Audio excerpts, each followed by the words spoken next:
Joining me today to talk about the entrepreneurial landscape here in London and in Europe are Easy Vidra, Head of Google for Entrepreneurs Europe; Dan Crow, Chief Technology Officer for Songkick, a startup focused on making it easier to find live music events. He previously founded a startup in Silicon Valley. And Jennifer ARCURI, founder of Innertech Summit, a startup that brings together policymakers, the private sector, and entrepreneurs. Welcome to the show to all of you. Dan, I'm going to start with you. What is that quality that you have that is different from somebody else who says, I don't know if I can start a company? What is your entrepreneurial secret? Well, I don't know that there is really a great secret. I don't see myself as that different from anyone else. I think the one thing that entrepreneurs tend to have is an appetite for risk, for doing something that is a little bit, that might fail, that they're willing to go out there, try something new, and if it doesn't go well, get up, start again, and try something else. And so it's that feeling of, I want to do something that might change the world, and I'll take a risk to do that. What about you, Easy? You've also founded companies. What is the entrepreneurial quality that you might have that differentiates you from somebody else who says, oh, maybe I won't take that leap? I think for me personally, it was a need for experimentation and wanting to do something different. So I like taking little bets and see if they work out. So most recently I founded Tech Bikers, which is a collaboration of the tech community to help support children's education through cycling. And this was just started as an idea. I put it out there on Twitter and I got a few supporters. And then by talking to people that were willing to help, suddenly we managed to create something that is going to go global in 2014.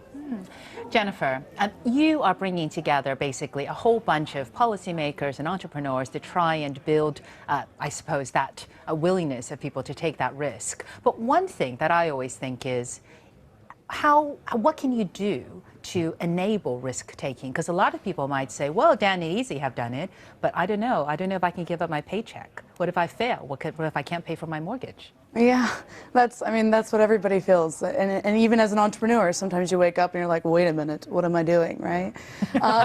They're both nodding. You really are. You got a screw loose somewhere, but that's all right. I mean, the idea of just getting up and hustling, that's what I think is so inspiring to be around other like-minded people, because they share that drive, they get it, they get that half-insaneness.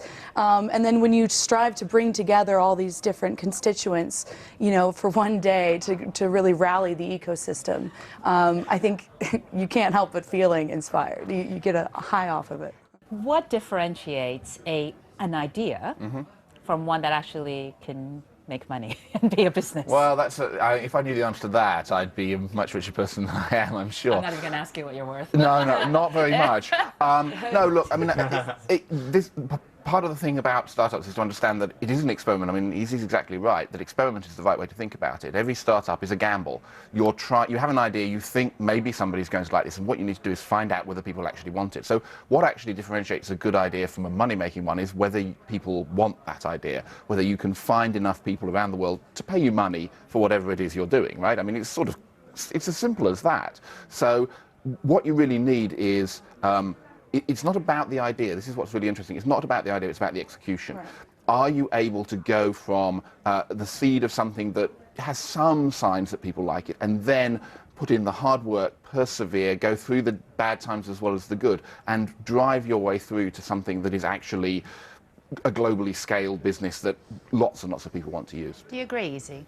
Yeah, Mark Andreessen, Silicon Valley venture capitalist, founder of Netscape and other companies, he said that the most important thing when you're starting a startup is product market fit. Most companies fail not because they failed to develop their product, but because they failed to develop their market or their customers. So you need to build something that people want, to Dan's point, and that means talking to customers. It doesn't mean just cooking the best product in the kitchen. You're not going to know that it's brilliant until people actually got a chance to try it. Jennifer, scale is actually quite difficult for an individual entrepreneur to try and do to test the market. So, what are some of the things that you would like to see in an ecosystem that would help So, what London Silicon Roundabout, No the other pressure. ecosystems have. What Yeah. are the kind of key ingredients to make a hub entrepreneurial, to give them the kinds of things they need to make a business out of an idea? Sure. One of the things that I keep finding, and I'm sure you'll attest to this, that we meet so many entrepreneurs that are like, oh, we're fundraising. And it's like, go get your customers, go build your market. I mean, go build the buzz around it. And when I started Innotech, it was not because I was out to build a British business. It kind of came as a default. I did this event during my MBA school, and suddenly everyone wanted more of it and more. And that drive, that hunger of that market is what fed me to A, build a business, and B, be so passionate about bringing together what it takes to be that, to build an ecosystem. And that scalability, I mean, product development people are crucial.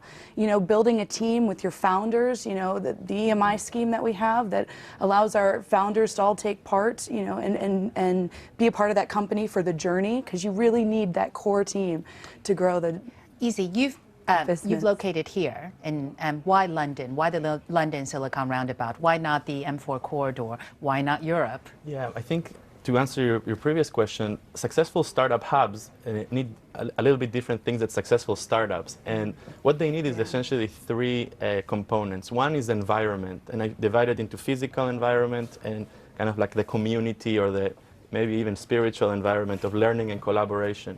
The other thing that they need, and this is very important, this is the answer to why London, is density. They need enough density of networks. Startups are designed to grow, and they need their extra partner, backer, founder, customer, user, and they need more, basically. So that works particularly well where there's enough density. Doesn't mean that it can't work outside of capitals, but a city like London, which is a metropolitan, it's designed to bring this density on international talent, customers, etc. And finally, you need to have this secret element of serendipity or chance, and that happens, it's no secret, this happens when you get consistently a bunch of smart people together with passion into one place. Yeah. All right, Dan, I'm going to make you confess something. Okay. Is being an entrepreneur, or CTO as you are now, helping to develop a business, is it a 24/7 job? Do you work all the time? Do you ever switch off? Well, I guess there's a part of my brain that's probably always thinking about it. But no, look, I have young children. I'm very lucky to be a father of twins, and it's incredibly important to me. Lucky, or I'm extremely lucky. I love it. Don't It's sleep great. enough. It's apart from it's the best thing that I do with my life. It's the best bit of my life. So, it's very important to me personally that I find time outside of work for my family, and that I'm a proper father. I don't, it's really important to me personally. So yes, it's not only possible, I think it actually makes me a better entrepreneur because I see life outside of the bubble of the company. I think you can become so obsessed and so kind of focused on the company that you don't see the bigger world outside it.